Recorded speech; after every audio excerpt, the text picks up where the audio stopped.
Book 191. Good morning, good morning. Welcome back to Morning Motivation with Matthew Daniels, and today I'm going to tell you guys about the Bantu expansion and the conquest of West Africa.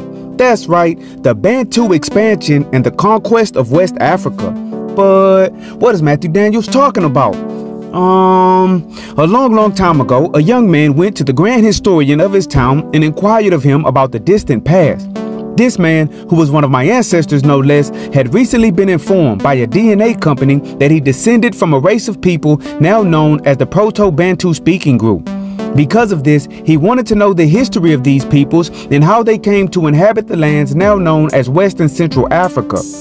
Humbly standing in the home of the grand historian, the young man said, "I would like to know the history of my ancestors."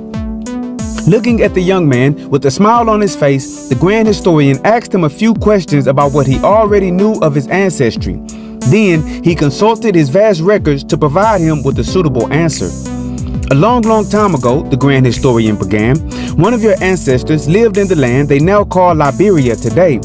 Like you, this man was intrigued by the distant past, so he would often go around digging in various places, hoping to make an archaeological discovery that would shed light on the history of his ancestors.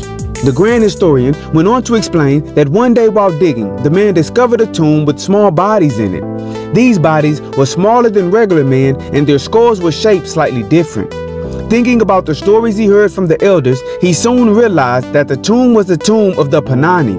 The Panani, it was said, was a race of small beings who had descended directly from the gods, and they inhabited and ruled the land before modern humans migrated to West Africa. It was said that the Panani were a race of sorcerers and magicians who could manipulate the physical world around them by dancing and chanting. The man searched the tomb for several days, and he found many grave goods buried within it. One thing he found stood out more than others. It was a necklace with a green amulet on it. When the man placed the necklace around his neck, the amulet began to glow, and he could feel a strange energy surge through his body.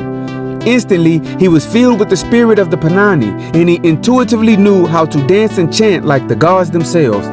He then used these powers to become king over his people, and he set out to make himself king of all surrounding lands.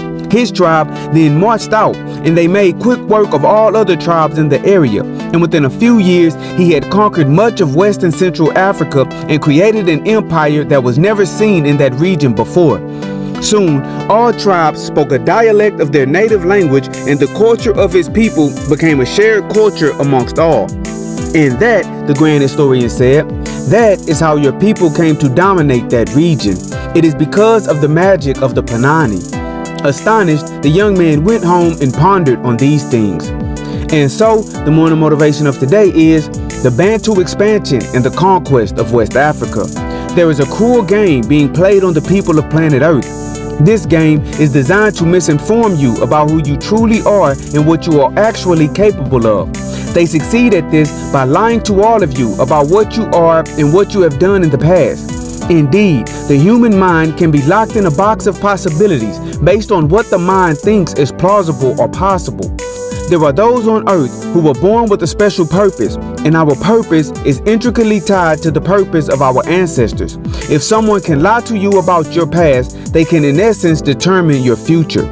Today, I want you to consider that you descend from the most powerful beings who have ever existed, and I want you to know that you can manipulate this physical world with your thoughts and your words. If you truly believe it, you can truly achieve it. So today, become the best version of yourself and always strive to do that which is good. And remember, you are awesome, you are amazing, you are wonderful, and you are great. And you are going to change the world. I just hope I'm still alive to see it, family. I'm out. Good morning.